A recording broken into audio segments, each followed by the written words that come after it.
नमस्कार, news pulse में आप सबों का स्वागत है। मैं हूं संतोष सिंह और हम बात कर रहे हैं वैभव का क्या होगा।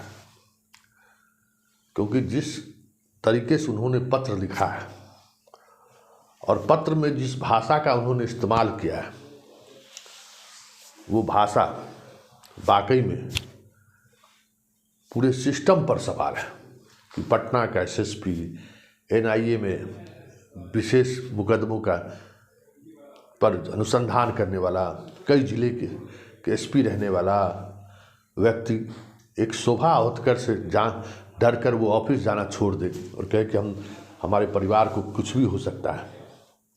शोभा होतकर तो कोई टेररिस्ट तो है नहीं, कोई नक्सली भी नहीं है। शोभा होतकर तो उनके सीनियर है। और जिस तरीके से गृह सचिव को उन्होंने चिट्ठी लिखा है, तो जो खबरें आ रही हैं कि अब वैभव पर कार्रवाई की तैयारी चल रही है। हालांकि विजय चौधरी जैसे नेता उनके साथ खड़े जरूर हैं, लेकिन विजय चौधरी के हस्तक्षेप के बाद ही ट्वीट हटाया गया था।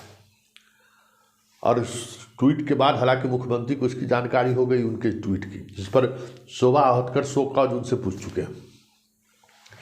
अब ये पत्र जो गृह सचिव से होते हुए दीपक कुमार तक पहुंच गया और किसी भी समय नीतीश कुमार के पास इस पत्र को पुट अप किया जाएगा। मतलब अब नीतीश कुमार को निर्णय लेना है। तो ट्वीट को लेकर नीतीश कुमार नाराज थे ही, अब ये पत्र पूरे मुख्यमंत्री सचिवालय को निर्णय लेने पर मजबूर कर रहा है। वैसे पूरे बिहार में जिनकी संस्था है उसके द्वारा लोग सड़क पर उतर रहे हैं। सोशल मीडिया पर एक मुहिम चलाया जा रहा है कि वैभव को गाली देने का मतलब है बिहार को लोग गाली दे रहे हैं। लेकिन इन सब तमाम मुहिमों के बावजूद जब तक आप वर्दी में हैं, जब तक सरकार के नौकर हैं, तब तक आप उनके नियमावली के दायरे में हैं। ऐसे में विकास वैभव पर कठोर कार्रवाई हो जाए तो कोई बड़ी बात नहीं होगी, क्योंकि विकास वैभव को लेकर ये पहली घटना नहीं है। शोभा होतकर पर गाली देने के आरोप जरूर इन्होंने लगाया है, लेकिन इससे पहले इन पर 2-3 ऐसे गंभीर आरोप लग चुके हैं जिस वजह से ही इन्हें होम डिपार्टमेंट से होम गार्ड में भेजा गया था। और वो आरोप भी ऐसा गंभीर आरोप है जिसकी जांच अभी चल रही है। विधानसभा में सवाल हुआ था, एक अपराधी के खिलाफ मंच शेयर कर रहे थे और उस अपराधी को सम्मानित किए हैं ये, और वो तस्वीर वायरल हो गई थी। उसको लेकर विधानसभा में ज़बरदस्त हंगामा हुआ था। वो फाइल भी पलटी जा रही है। इतना ही नहीं, पटना हाईकोर्ट के चीफ जस्टिस के नाम पर फर्जी कॉल करने वाला अग्रवाल से जो इनका रिश्ता रहा है, जो तस्वीरें सोशल मीडिया पर वायरल हुई थी, उस पर भी अब आर्थिक अपराध इकाई नए तरीके से जांच शुरू कर दिया है और शोभा होतकर मामले में जांच चल ही रही है। तो एक साथ 3 मामलों में विकास वैभव पर कार्रवाई हो गई, ये अब तय दिख रहा है। वैसे विकास वैभव अपने तरीके से इन चीज़ों को समझ जरूर रहे होंगे। जिस नियमावली के तहत उन पर सरकार कार्रवाई कर सकती है वो भी वो समझ रहे होंगे, लेकिन वो इस हद तक क्यों जा रहे हैं ये समझने की जरूरत है। सिर्फ गाली ही मसला है कि कुछ और मसला है? और जिस अंदाज में उनके संस्थान के लोग सड़क पर उतर रहे हैं, ये एक और अनुशासनहीनता है, क्योंकि वो उस संस्थान से जुड़े हुए हैं। वो कई जगह पे अपने संवाद के दौरान कह चुके हैं। जरा वो भी आप सुन लीजिए। जिस बैनर तले पूरे बिहार में आंदोलन हो रहा है, उसके साथ विकास वैभव खुद खड़े हैं। जरा सुन लीजिए। पूरे समाज की अगर हम बात कर लीजिए, अगर विकास की कल्पना आपके मन में है तो भाई अगर हम सहयोग नहीं करेंगे, संघर्ष करते रहेंगे, समाज कैसे आगे बढ़ेगा?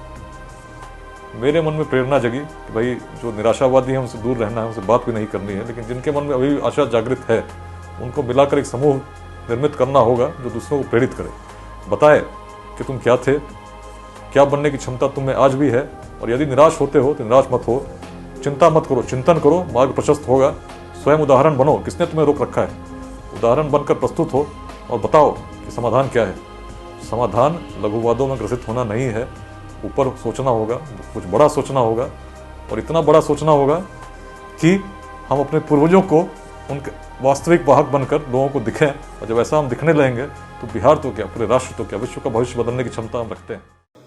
तो आपने सुना, और यही संस्था है जो पूरे बिहार में उनके समर्थन में आंदोलन कर रहे हैं।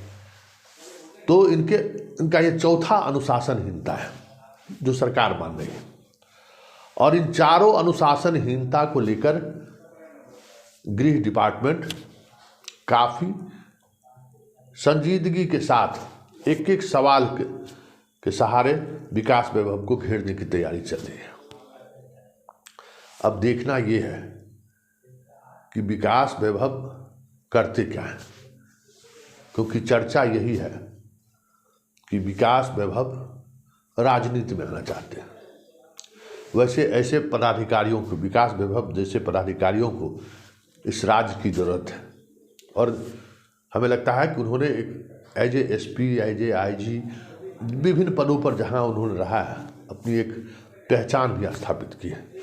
लेकिन कभी कभी होता है कि लोग बड़े बदलाव की सोच की वजह से कुछ इस तरह की बड़ी गलतियां वो कर देते हैं कि एक पुलिस अधिकारी रहते हुए जो आप बिहार को दे सकते हैं, एक नेता रहते हुए आप बिहार को नहीं दे सकते हैं। आप ये मन बना लीजिए, यहाँ वहाँ और भी इस तरह की चीज़ें चलती हैं जहाँ आप जैसे सीधा आदमी का कोई गुंजाइश नहीं है। और बात बेगूसराय से आप चुनाव लड़ना चाहते हैं, यही ना कि आप BJP से चुनाव लड़ना चाहते हैं, इसी चर्चा है। तो जो भी आपको भरोसा दे रहा है, तो उदाहरण है ना गुप्तेश्वर पांडे बाबा का, बहुत भरोसा कर रहे थे, बीच में नौकरी छोड़ के चले गए एक बार, उस बार मुँह खानी पड़ी, फिर दोबारा वो गए, बिहार से बाहर ही होना पड़ा। देखिए, पॉलिटिक्स आपका मिजाज नहीं है और पॉलिटिशियन की भाषा आप नहीं समझ सकते, लेकिन चलिए क्या कीजिएगा। लोगों को भ्रम होता है कि बाप पूरा बिहार का यूथ हमारे साथ है, ऐसा नहीं है। लेकिन इतना जरूर है कि इस लड़ाई में बिहार का एक युवा IPS अधिकारी का वध हो जाए तो कोई बड़ी बात नहीं।